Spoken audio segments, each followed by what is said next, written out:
Bonjour à toutes et à tous. Après une première journée très dense du Salon Global Industrie, on se retrouve en direct ce matin sur JE Channels pour évoquer le CIMOP, la machine-outil, tout cet univers qui est vraiment très bien représenté sur Global Industrie. J'ai le plaisir d'accueillir Daniel Boutignol. Bonjour. Bonjour. Vous êtes salarié de la société Huron. Tout à fait, oui. Et vous êtes responsable commercial Est de la France. C'est cela. Et on va évoquer avec vous tout cet univers de la machine-outil. Le CIMOP, bien sûr, on l'aborde un petit peu. On va rentrer par cette porte d'entrée. Puis après, vous allez nous parler de votre quotidien. On va évoquer différents acteurs de cet univers de la machine-outil. Et bien sûr, comme hier, vous avez pris l'habitude maintenant, on va alterner le direct ici sur le plateau et des mini-reportages en live sur le salon. On retrouvera Xavier dans un instant. Sur le premier stand, il nous emmènera voir les équipes de Sotimeco dans quelques minutes. Alors, Daniel, on va déjà poser un petit peu le décor. Il y a la FIM, c'est un large écosystème. Le CIMOP donc rassemble tous les acteurs aujourd'hui de la machine-outil. Sur ce domaine-là aujourd'hui, comment il se positionne dans l'univers des industries métallurgiques? Comment ça se passe? C'est un syndicat qui est important puisqu'aujourd'hui on a besoin de se rassembler et d'être de plus en plus important. Ça permet aussi d'avoir une représentation même à l'international, d'être plus gros et d'être plus représentatif. Et alors, vous, au sein de Huron, vous allez nous parler maintenant de ce que vous faites un peu plus précisément. Donc, responsable commercial Est de la France. Déjà resituer un peu la société. La société, oui. Donc Huron, nous sommes une entreprise française qui fabrique des machines-outils. On est peut-être encore les dernières sociétés qui sont françaises et qui fabriquent encore sur notre territoire des machines. On travaille donc de la fabrication de machines, de la toute petite machine, j'ai envie de dire, qui fait 5-6 tonnes, donc pour situer un petit peu, jusqu'à des machines qui font 90 tonnes, donc des machines de tout horizon en fait. On représente 150 personnes dans une société en France, donc près de Strasbourg, en Alsace. Qu'est-ce que je peux vous dire? On a une activité, les gens pour qui on travaille globalement, c'est de la mécanique générale, mécanique de précision. On travaille également pour les gens qui font du moule, l'usinage de presse, également pour l'activité aéronautique, qui est un client très important chez nous, et puis également l'automobile, où là c'est un secteur un peu plus particulier en ce moment qui a un peu de difficulté. Alors l'aéronautique, on y reviendra tout à l'heure, c'est des secteurs qui redémarrent un peu, on évoquera un peu le contexte, la conjoncture. Vous êtes venu avec la Chambre de commerce Grand Est qui a rapatrié, qui a amené des entreprises. Alors nous, en fait, on a un stand vous avez votre stand, mais tout d'un coup, je pensais, comme vous êtes de Strasbourg, hier, on a reçu les représentants de la CCI et quelques industriels qui sont venus en masse comme ça. Le Grand Est, mine de rien, c'est un territoire aujourd'hui qui a une belle dynamique industrielle. Quand vous évoquiez, vous êtes pas les derniers représentants, mais vous êtes encore ces entreprises françaises qui se maintiennent, qui traversent les années en gagnant des parts de marché. Et si ça se trouve, vous avez fait le plus dur. Maintenant, ça va vous voyez une dynamique qui se recrée quand même, j'imagine, dans le Grand Est. Oui, tout à fait. En fait, le Grand Est, c'était une industrie un peu à l'ancienne, il faut être honnête, puisque c'était la sidérurgie, les mines, c'était une ancienne industrie. Aujourd'hui, il y a un bouleversement dans ce secteur-là. Les sociétés se sont reconverties et on a un dynamisme très intéressant sur des sociétés bien plus modernes. Carrément, parce que j'imagine même vous, il y a toute une partie assez traditionnelle dans la fabrication des machines, mais depuis peut-être une dizaine d'années, vous avez pas mal investi, j'imagine, dans tout ce qui est numérique. Comment ça se passe concrètement dans ces fabrications de machines, justement? Oui, bien sûr. Aujourd'hui, les machines, elles évoluent tout le temps par rapport à la technologie qui, elle, se modernise tous les jours. Donc, toutes ces applications-là modernes doivent être introduites dans les systèmes. Et on retrouve aujourd'hui des machines qui n'ont plus rien à voir avec ce qui existait il y a ne serait-ce que 10 ans. Les métiers changent, même les opérateurs sur place dans les ateliers, ils ont dû se former et évoluer vers plus de programmation. On est sur cette logique-là aujourd'hui dans l'industrie, hein. On a quitté cet univers de la forge à l'ancienne, on va dire, ou des métiers un peu à l'ancienne, et aujourd'hui on a une dimension digitale qui est quand même très importante. Oui, c'est très clair, hein. Aujourd'hui, les opérateurs sont tout d'abord des gens qui doivent savoir programmer. Et, usiner également, hein. La notion de base du travail doit être encore acquise, hein, de toute façon. Alors je vois que Xavier est prêt sur le stand de Sotimeco. Xavier, je pense que vous m'entendez bien. Eh bien, je vous laisse la parole et je vous laisse nous présenter l'entreprise Sotimeco. Merci Jacques, effectivement je suis en compagnie de Thierry Cousin. Bonjour Thierry Cousin. Bonjour. Vous êtes PDG de Sotimeco, une entreprise qui a été créée en 2017 maintenant. Est-ce que vous pouvez nous expliquer tout d'abord ce qui vous a poussé à créer cette entreprise? Alors donc moi j'ai été chef d'entreprise en mécanique de précision, donc PME de l'usinage. Et donc ce qui m'a poussé à créer cette entreprise, c'est que j'ai voulu développer un produit qui soit accessible aux PME.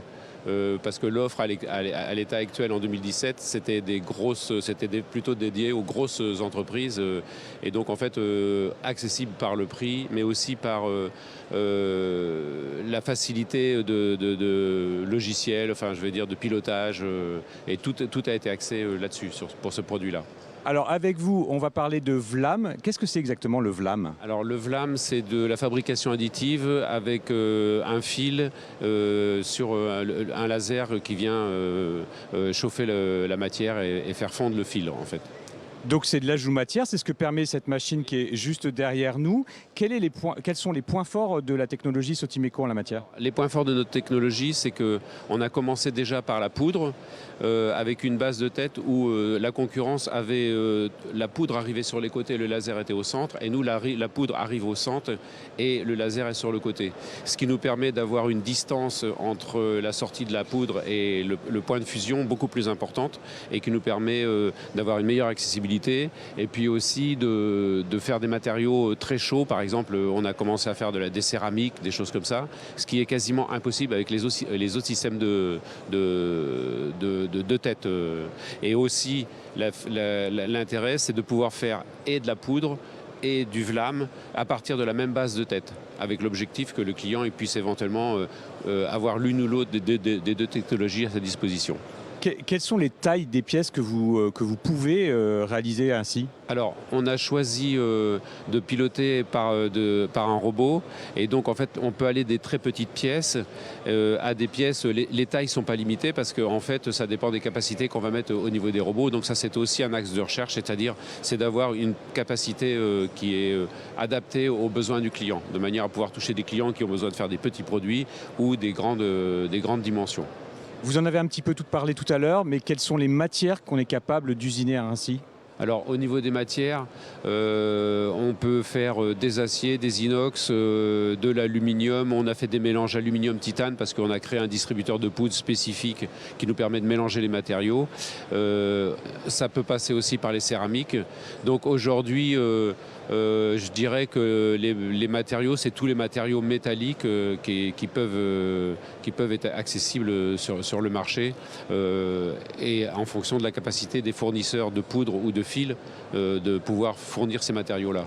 Et de la bimatière, vous êtes capable d'en faire? La bimatière, donc en fait ça on a fait un gros travail l'année dernière sur de la bimatière, c'est un mélange aluminium-titane où là on peut faire des gradients de matériaux avec la création notamment de nouveaux matériaux, par exemple le TIAL, oui ça c'est un peu une spécificité du fait que notre système d'alimentation en poudre, il est carrément intégré à la tête et ça nous permet de faire vraiment du mélange de matériaux.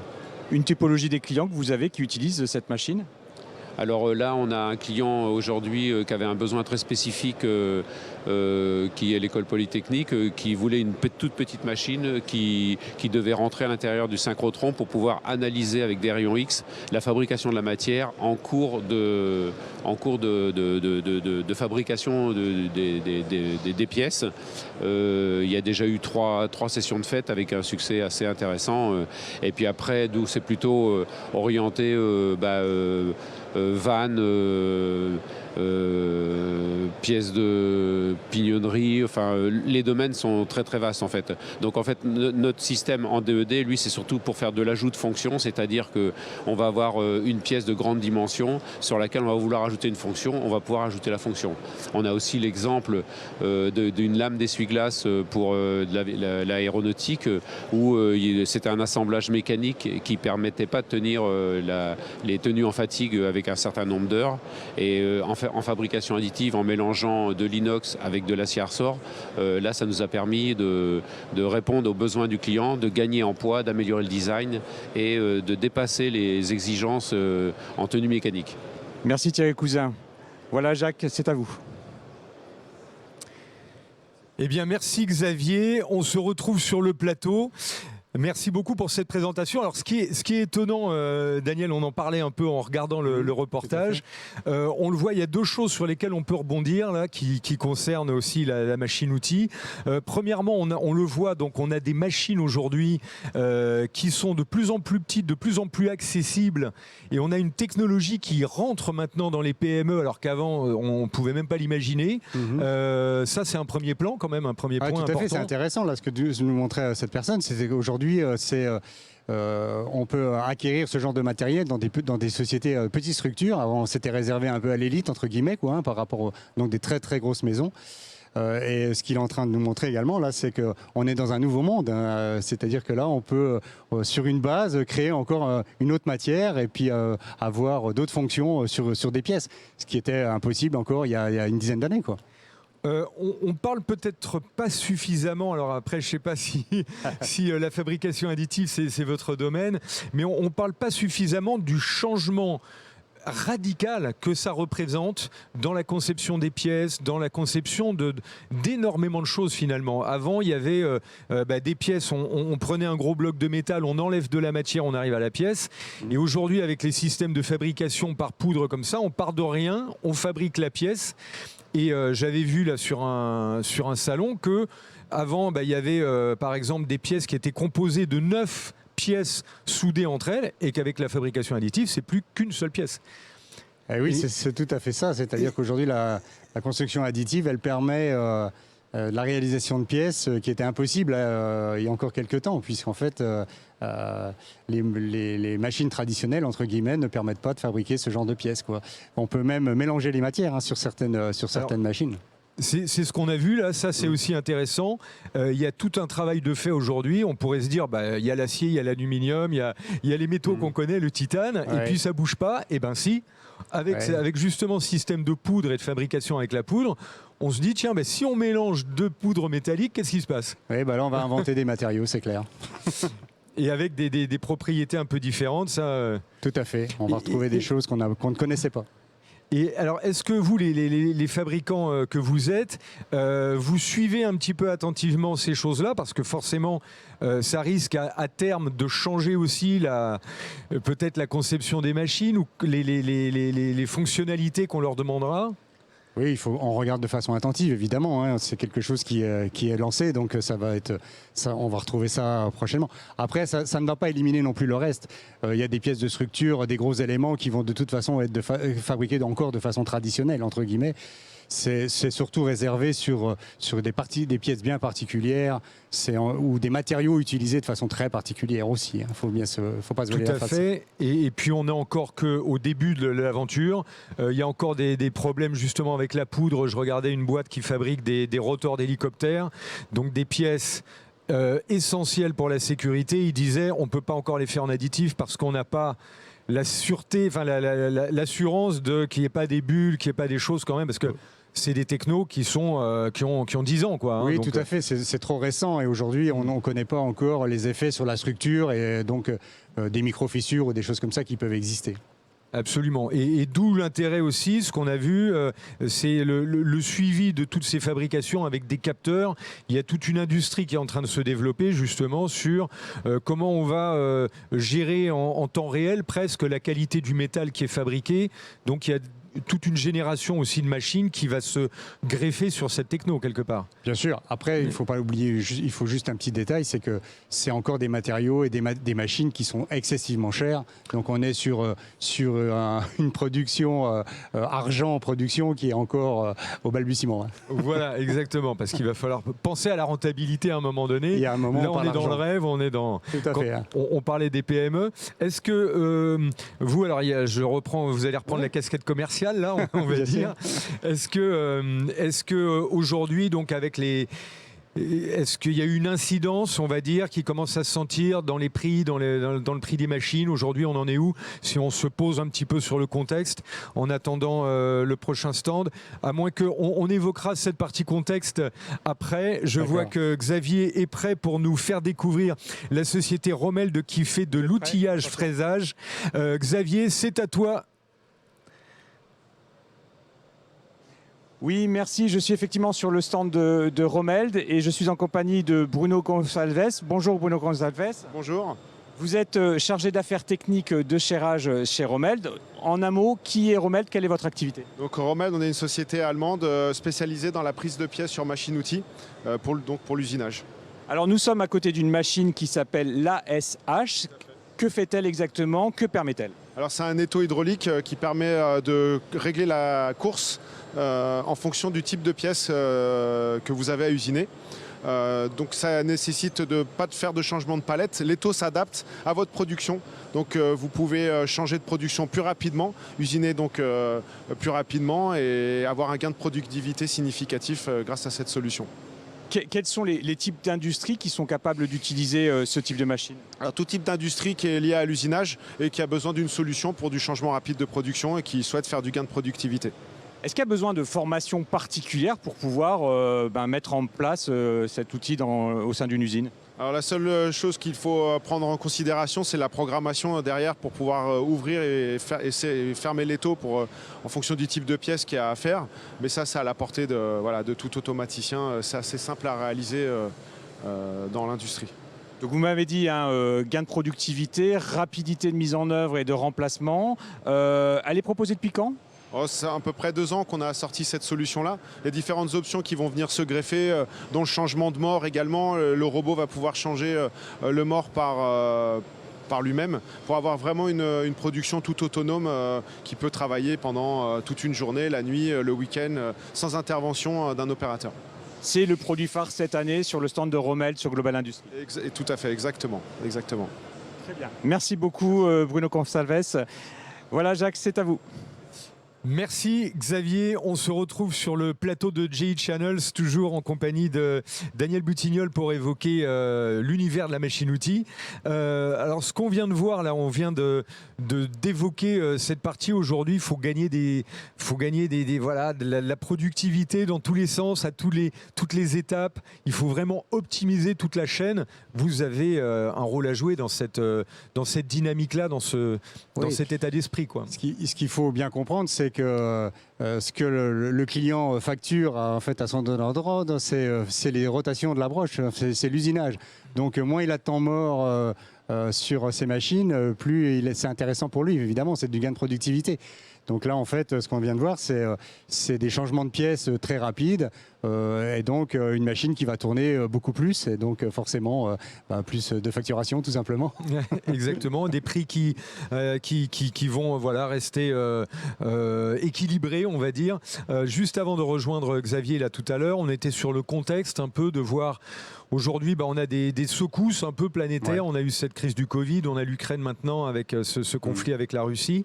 Ça impacte bien sûr les fabricants que vous êtes en termes de sourcing, d'approvisionnement, de composants. Comment ça se passe aujourd'hui depuis quelques mois et quelques années? Alors évidemment, c'est ce qu'on entend, j'ai envie de dire, un peu tous les jours sur les chaînes info. On souffre évidemment des problèmes matières, des problèmes de semi-conducteurs, donc des délais qui s'allongent, des prix qui augmentent parce qu'en fait la demande est importante. Donc j'ai envie de dire brutalement, donc forcément on est forcément impacté globalement. Donc nos machines ont tendance aujourd'hui malheureusement à augmenter de toute façon par la force des choses. On achète plus cher, donc forcément on a un surcoût sur la fabrication. J'imagine vous êtes quand même relativement dans le temps long, on va dire, pour la construction des machines. On est sur, c'est un laps de temps de combien on a de production, on va dire, entre les déclenchements machines et la fabrication, la livraison. On est sur Si on est sur des grandes machines, on est dans l'année. On est à plus de 12 mois sur certaines machines. Bien sûr, les machines plus petites, c'est entre 4 et 5 mois, qui est le standard, entre guillemets, quoi. Voilà, le standard. Et après, bien sûr, il y a toujours sur sur-mesure qui... Oui, alors surtout quasiment nous, surtout nous, c'est clair, on est sur une niche de sur-mesure, bien sûr. Voilà. Si on parle de l'export, justement, on est un peu sur le contexte. Alors d'un côté, c'est un peu compliqué pour faire rentrer les composants et la matière. Vous exportez énormément. Parlez-nous un petit peu justement de cette dynamique export que vous avez quand même gardée, en fait. Oui, alors nous, on travaille beaucoup à l'export. J'ai envie de dire, l'export est forcément notre premier client, entre guillemets, de façon générale. Donc on exporte sur des pays comme la Chine, avec malheureusement un petit frémissement en dessous, moins important aujourd'hui parce que le contexte actuel est difficile. Nous avons également des pays comme la Turquie, on exporte également au Canada, on exporte également, j'ai envie de dire, dans les pays de l'Est. On parle de la Russie et de l'Ukraine, c'était des pays sur lesquels on travaillait également à une certaine époque. Oui, énormément, on le voit parce que la Syrie qui est actuellement assiégée, voilà, c'était un client, c'était un... Il y a ça, et puis il y a aussi l'aéronautique dans ces pays-là qui était aussi en plein développement et donc qui était consommateur de machines.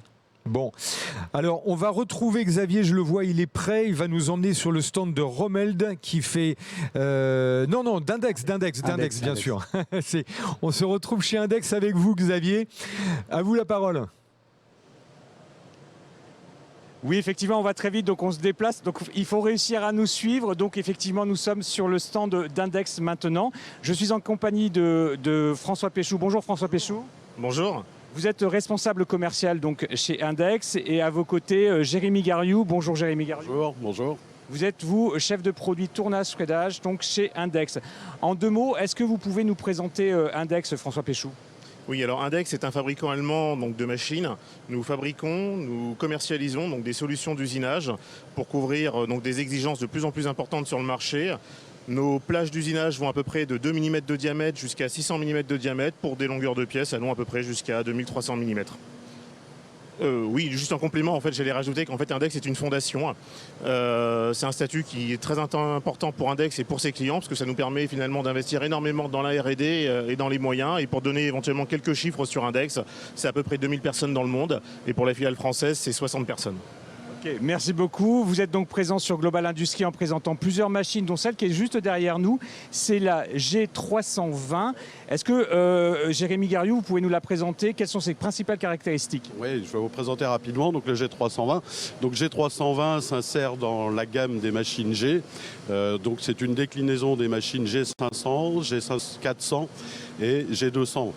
Donc on est sur une machine qui est présentée pour la première fois aujourd'hui sur le salon Global Industries. On est sur une machine ici que vous pouvez voir. On est sur une machine avec broche de freddage en partie supérieure, avec un magasin à chaîne double sur le côté. Je ne sais pas s'il pourra présenter après. On est sur une machine de dimension avec des broches de 102 mm en passage. On est sur des mandrins allant jusqu'à 315 mm en capacité. On est sur des moteurs broches. Donc on a la moteur broche en broche principale et un moteur broche en contre-broche avec les mêmes caractéristiques. On est sur des broches à 4000 tours, on est sur des puissances à 44 kW et 525 Nm. La particularité de cette machine, c'est de proposer, contrairement à beaucoup de nos confrères, 2 tourelles en partie inférieure, 2 tourelles qui sont en VDI de 40 pour celle-ci qui est présentée. On a 12 postes en VDI de 40 avec outils motorisés axe Y au niveau des tourelles. Et vous voyez, donc ce sont 2 éléments identiques. Donc cette particularité en fait d'avoir 2 tourelles inférieures nous permet d'avoir une productivité plus intéressante, puisque lorsqu'on fait un changement d'outil, on peut encore travailler avec les tourelles inférieures. Alors chez Index, vous avez pourtant plus l'habitude de parler de solutions que de machines. Pourquoi cette différence? Pourquoi des solutions? Ouais. Oui, alors en fait, Index, depuis longtemps, en fait, innove régulièrement. Ça fait à peu près 20 ans qu'Index intègre sur ses machines des solutions, par exemple, de taillage, des solutions donc, de rectification, qui, dans l'air du temps, grâce à l'e-mobility, grâce à toutes les demandes du marché actuel, apportent des solutions complètes et permettent à nos clients de sortir des pièces finies, donc d'usinage sur la machine, sans avoir à rajouter des opérations secondaires. Et c'est ça qui vous inscrit dans l'industrie 4.0 en quelque sorte? En partie, oui. Alors, l'industrie 4.0 pour Index, c'est global. Ça va effectivement des solutions d'automatisation via des lignes d'embarreurs produites par Index ou intégrées avec des constructeurs différents. Ça va par des solutions de robotisation, donc intégrées par Index ou intégrées en externe avec des partenaires avec lesquels nous avons l'habitude de travailler.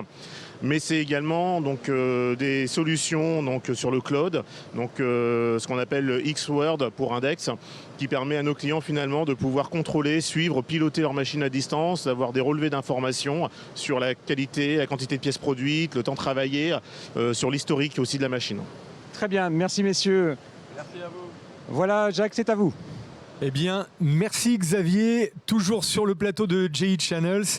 On va continuer avec vous, Daniel. Alors là, belle machine, hein, c'est vrai, on commentait, on regardait, on s'est dit, il va nous la vendre. Indiscutablement, oui, c'était intéressant. Voilà. Bon, on va parler des régions, des territoires. Le slogan cette année sur cette édition 2022, c'est la réindustrialisation responsable, qui va se faire bien sûr en lien avec les territoires, avec les régions. On sent bien sûr que c'est essentiel, le lien très intime qu'il faut entretenir entre une industrie et puis le territoire sur lequel elle se développe. On a évoqué là en entrée que toute la région Grand Est, Strasbourg, toute cette région-là, finalement, elle a réussi quelque chose de fort. Il y a de la belle industrie quand même aujourd'hui qui redémarre et qui est historique, on va dire. Et puis, il y a une qualité de vie. C'est une région qui est agréable à vivre. Hein. Strasbourg, une ville qui a une belle côte. Il y a il y a le plus de pistes cyclables en Europe. C'est tout à fait ça, oui. Ouais, le marché de Noël. Le marché de Noël. Enfin bon, vous connaissez bien la région. Bien sûr. Si on parle de la région, il y a cette position un peu privilégiée, très proche de l'Allemagne, très proche de la Suisse, de la Belgique. Vous êtes un cœur de géographique très important. Oui, c'est indiscutable. Hein. En fait, on est sur, j'ai envie de dire, la capitale européenne. Hein, donc, forcément, on a juste à côté les pays limitrophes. Hein. On travaille beaucoup, forcément, avec l'Allemagne. D'ailleurs, on travaille directement en Allemagne, puisque nous avons une filiale en Allemagne. On travaille avec, évidemment, la Suisse, qui est tout proche également. On travaille avec l'Italie, qui est un gros partenaire pour nous.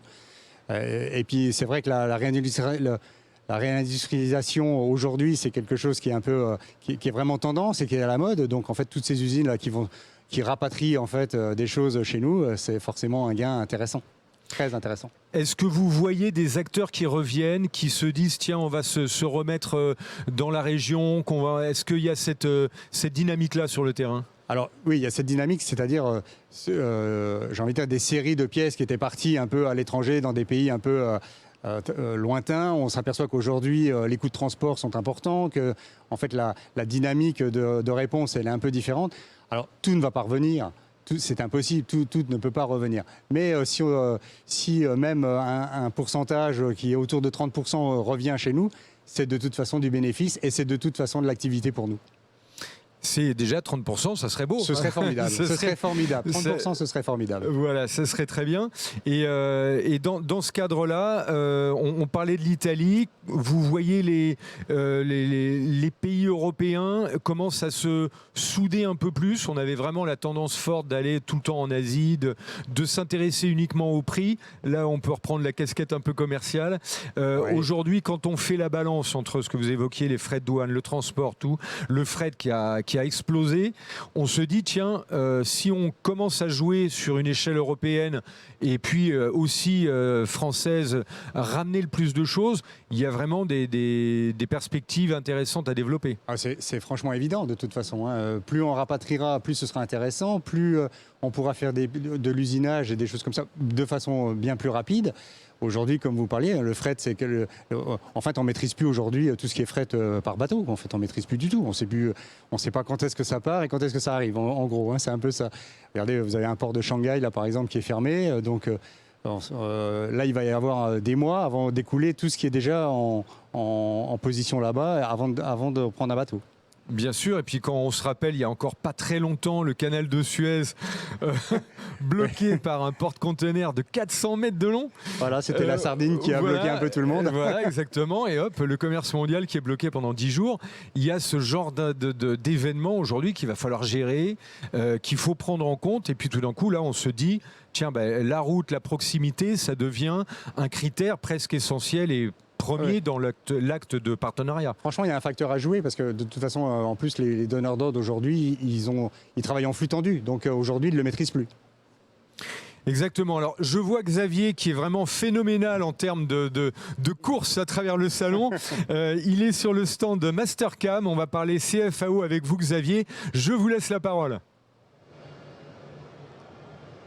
Oui, merci Jacques, et ce sera mon dernier intervenant de ce cycle-là. Donc, je suis avec Nicolas Lemoine. Bonjour Nicolas Lemoine.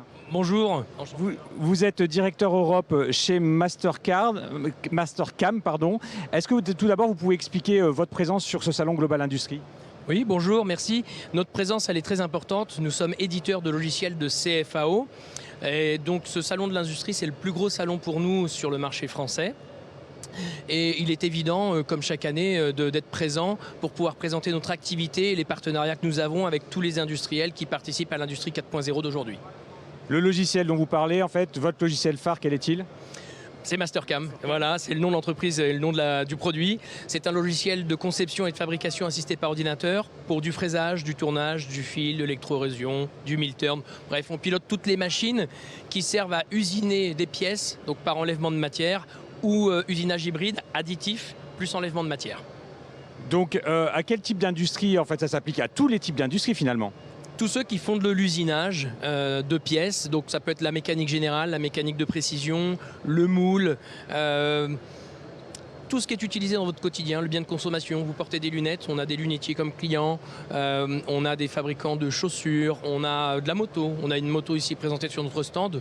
Toutes les pièces usinables de cette moto sont faites avec Mastercam. Donc Mastercam, le logiciel et l'entreprise est pleinement présente dans l'industrie 4.0.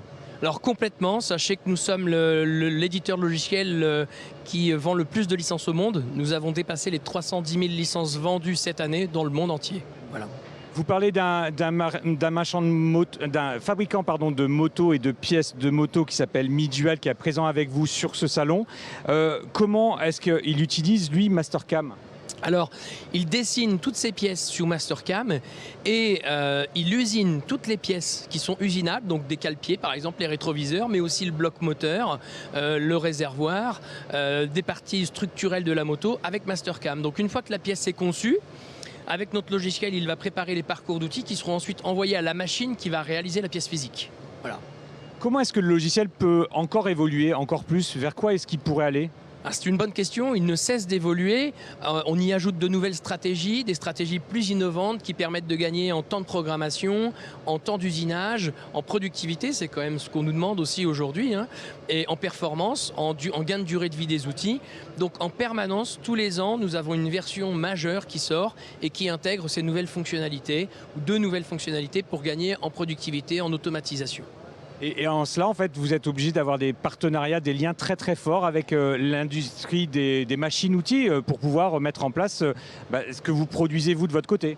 Alors complètement, la machine-outil au sens large, l'outil coupant, on ne fait pas d'enlèvement de matière sans outil coupant, la machine-outil, les fabricants de machines-outils, mais ceux aussi qui fournissent du lubrifiant, de la métrologie, tous ceux qui gravitent autour de cette industrie 4.0 sont nos partenaires, on travaille tous les uns avec les autres et main dans la main. Très bien, merci beaucoup Nicolas Lemoine pour ces précisions. Et voilà Jacques, c'est avec Nicolas Lemoine et Mastercam que l'on finit donc ce petit tour des stands de Global Industries. Eh bien, merci beaucoup Xavier, et puis bravo pour la course dans les allées. On sait que c'est très tendu en termes de planning. Alors, on évoquait avec Xavier et son invité Mastercam, qui fait partie donc de la solution clé en main que vous proposez. J'imagine il y en a d'autres, hein, bien sûr, mais c'est une des composantes à certains moments des solutions que vous proposez. Oui, tout à fait, puisqu'en fait, les pièces sont de plus en plus complexes, donc il est difficile aujourd'hui de programmer ou de faire un programme au pied de la machine. Donc on est obligé d'utiliser de la CFAO. Aujourd'hui, la CFAO, c'est franchement indispensable, j'ai envie de dire, dans tous les ateliers de mécanique, hein.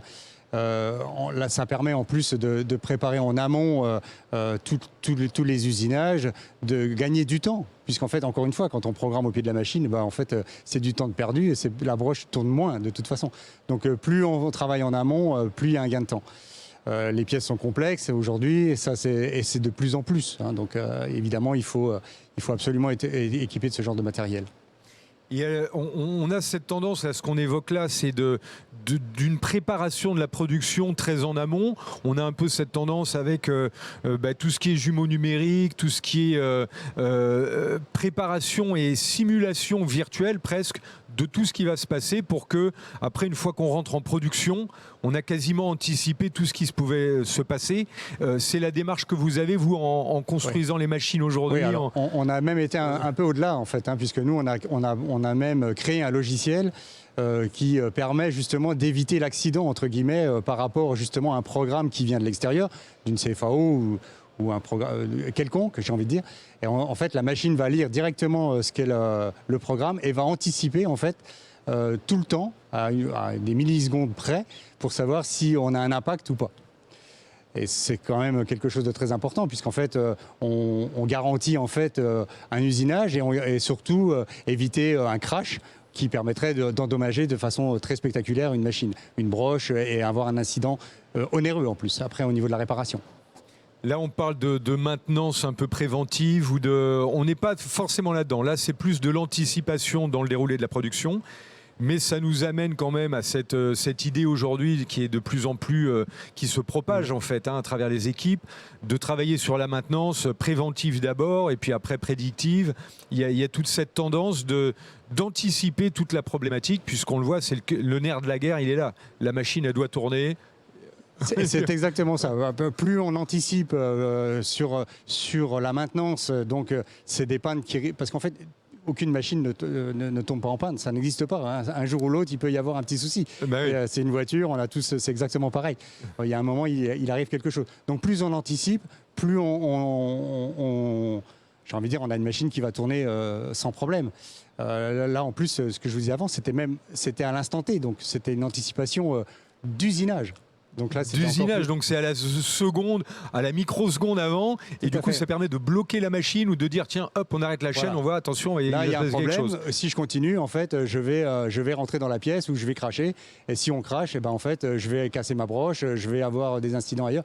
Donc là c'est vraiment à l'instant T. Évidemment, tout ce qui est maintenance préventive, ça il faut le prévoir à l'avance. C'est des choses que les clients maintenant commencent à y adhérer, puisqu'ils s'aperçoivent qu'il y a des choses qu'on découvre et qui par anticipation.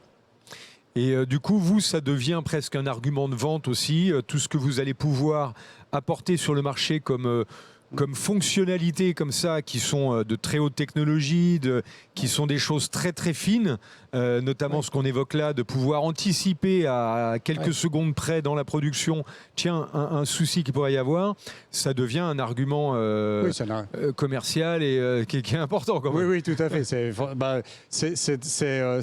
Ça cause tout seul en fait, hein, j'ai envie de dire, hein, puisque je vous garantis de pas abîmer votre machine, c'est très intéressant. Et bien sûr, les contrats de maintenance, c'est quelque chose maintenant qui rentre de plus en plus chez les clients, parce qu'en fait, encore une fois, c'est de la prévention, quoi, tout simplement, hein. C'est le contrôle technique qu'on fait sur nos voitures.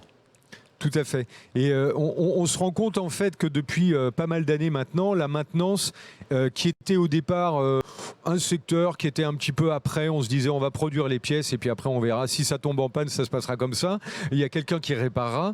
Aujourd'hui, on a ces notions d'indice de réparabilité qui arrivent sur le marché pour des produits, pas forcément la machine-outil, hein, mais on a toute cette tendance qui fait que finalement, même pour vous, j'imagine, constructeur de machines, on pense à ce qu'on produit de A à Z, c'est-à-dire du début, comment je vais faire une machine peut-être un peu évolutive, on va pouvoir rajouter des fonctions, etc. On a cette idée de la machine dans le temps, comment elle va se propager, comment on va la réparer, etc. Non ? Oui, tout à fait. Aujourd'hui, on travaille évidemment sur des machines, j'ai envie de dire, un peu ouvertes, quoi, hein, c'est-à-dire qu'elles ne sont plus figées. le client il peut démarrer avec une machine avec une solution A et au fur et à mesure même de son utilisation, il peut faire des modifications et travailler sur des éléments qui vont être annexes en fait et qui n'étaient pas prévus au départ en fait, hein, tout simplement. Ça c'est de plus en plus de toute façon. Hein. Et on est là dans le cœur un peu de ce que sera l'industrie 4.0. Quand on en parle, on se dit tiens, ça reste encore un peu flou, un peu virtuel. Des fois on se dit l'industrie 4.0, il y a quoi derrière ce nom? Ce type de démarche, ça s'inscrit typiquement dans l'usine du futur, dans ce qu'on peut reconstruire aujourd'hui, par exemple, quand on parle de réindustrialisation. Sur des sites, on va complètement penser différemment l'industrie avec des machines ouvertes, comme vous dites, avec des lignes de production qui vont pouvoir se diviser en séquences, qui vont pouvoir s'alterner. Oui, tout à fait. Aujourd'hui, j'ai envie de dire, c'est les projets de demain, c'est-à-dire que ça va être des mini-cellules qui vont être imbriquées les unes à côté des autres. Vous avez sûrement parlé de robotique, ça c'est quelque chose aujourd'hui qui est pratiquement du langage quotidien, puisqu'en fait, une machine aujourd'hui, elle est toujours étudiée avec une solution pratiquement de robot, parce qu'aujourd'hui, le robot est accessible et qu'en fait, il est utile pour faire plusieurs pièces. Et il laisse la main, j'ai envie de dire, à la pièce unitaire pour un seul opérateur. Donc aujourd'hui, c'est quelque chose qui est très intéressant. Ça. C'est vraiment nouveau, en fait, de plus en plus. Et donc là, on parle des cobots. J'ai tout d'un coup un petit neurone qui passe dans la tête. On parle du cobot avec ces robots assistants voilà, de l'opérateur hein, dans l'usine ou des ateliers de production. On est sur des travaux qu'on ne peut pas faire à distance. On a évoqué plusieurs fois ce constat. Hein, dans l'industrie, c'est un petit peu plus difficile que dans les services de travailler à distance. Comment ça s'est passé, vous, là, le Covid? Comment, au niveau de l'organisation, chez vous, chez Huron, comment vous avez reprogrammé les équipes, travaillé en atelier? Comment ça s'est passé concrètement? Alors en fait, tout ce qui a été pendant la période de Covid, toute la partie administrative et tout ça, en fait, on a essayé de faire du télétravail à 100%. Donc ça a été quelque chose de fait. Et la production, on l'a maîtrisée en fait par rapport à ce qui était possible de faire à l'époque et pour pouvoir continuer à monter des machines. Voilà. Bon, tant mieux parce que oui, c'était important. C'était important. C'était important. Et puis. On se rend compte que dans les ateliers et dans les entreprises, enfin dans les ateliers surtout, on a quand même, on n'est pas les uns sur les autres. Il y a quand même de l'espace. Il y a moyen de gérer des équipes qui se relaient, etc. Il y a plus de souplesse que dans des bureaux où on est un peu entassés comme les uns sur les autres en open space. C'est clair. Sur la chaîne de montage, c'est plus facile d'espacer les personnes. Et ils ne sont pas les uns à côté des autres de toute façon. Le maître de sécurité, alors bon, c'est un peu derrière, mais ça peut, on ne sait jamais, ça peut revenir un peu. L'hiver prochain, on verra, on ne le souhaite pas, mais bon. On ne va pas se le souhaiter, mais voilà. on sera préparé tout au long. Voilà, on sera préparé, on connaît comment ça marche et on le sait maintenant. Si on parle de votre métier, là, puisqu'on est dans les côtés pratico-pratiques, en termes de clientèle, le suivi relationnel aujourd'hui que vous avez, qui est très terrain, on sent aujourd'hui une dynamique assez collective dans l'industrie. On l'a vu hier avec Marc Bazin qui nous parlait de Tolexpo dans la tôlerie. On est dans des familles où les gens se connaissent quand même. Et puis travaillent ensemble. On parlait tout à l'heure avec c'était Index qui était un petit peu complémentaire des machines que vous proposez. Oui. Il y a ce côté-là, on a de la concurrence bien sûr, en termes de marché, en termes de vente. C'est indiscutable, il y a de la concurrence, mais il y a aussi quand même un esprit assez collectif. Vous devez le voir, vous, quand vous allez rayonner sur votre terrain, non? Alors oui, c'est vrai que les clients aujourd'hui, ils travaillent de plus en plus ensemble, c'est-à-dire qu'ils essayent d'éviter de se marcher sur les pieds, entre guillemets, puisque ça ne sert à rien d'essayer de faire ce que le voisin fait. Il vaut mieux essayer de faire ce que, justement, il ne fait pas, pour se démarquer un petit peu. Donc bien souvent, c'est vrai que les clients se connaissent parfaitement de toute façon. Vous savez, c'est un peu une pyramide. Hein. On a le donneur d'ordre qui est en haut, il y a quelques sous-traitants qui sont en dessous. Évidemment, ils se connaissent. Hein. Donc ils sont bien souvent sur des marchés communs. Après, il faut être original de temps en temps pour se démarquer, quoi. C'est le nerf de la guerre. Absolument.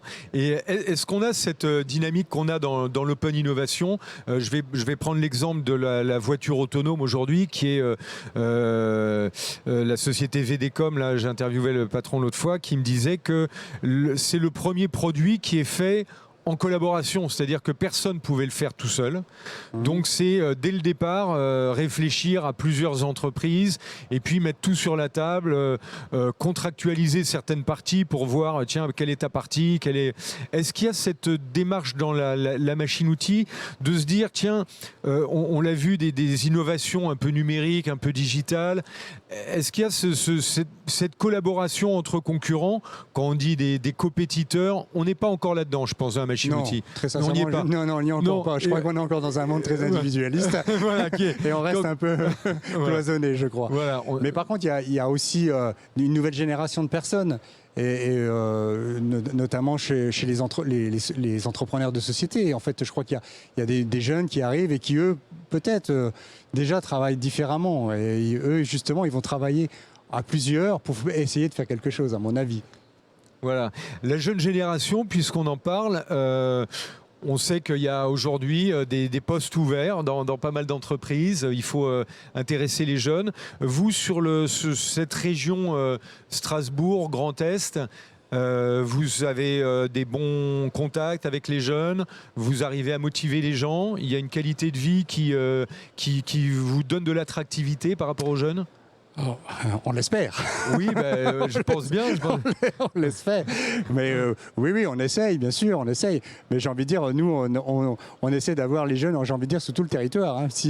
Évidemment. Ça peut être un appel, d'ailleurs. Voilà, on peut passer l'appel.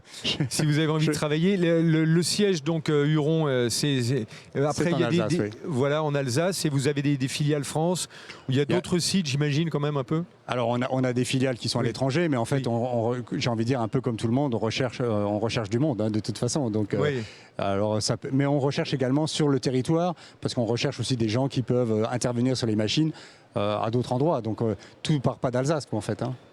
Bien sûr. Il y a cette... Il y a cette aussi évolution du travail, hein. Vous devez le voir dans les équipes, quand on parle de ça, quelqu'un qui pourrait faire de la maintenance sur tout le territoire.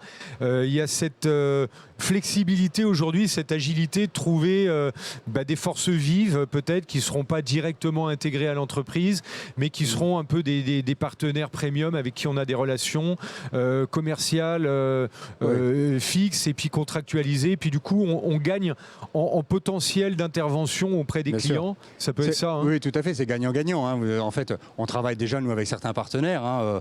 On a des partenaires même, j'ai envie de dire, un peu historiques, hein, avec lesquels on travaille très bien. Mais c'est évident que pour réagir en maintenance, il faut forcément des gens qui soient sur les régions. Tout ne peut pas partir de Paris ou d'Alsace. Donc il faut vraiment que les gens ils soient sur les territoires.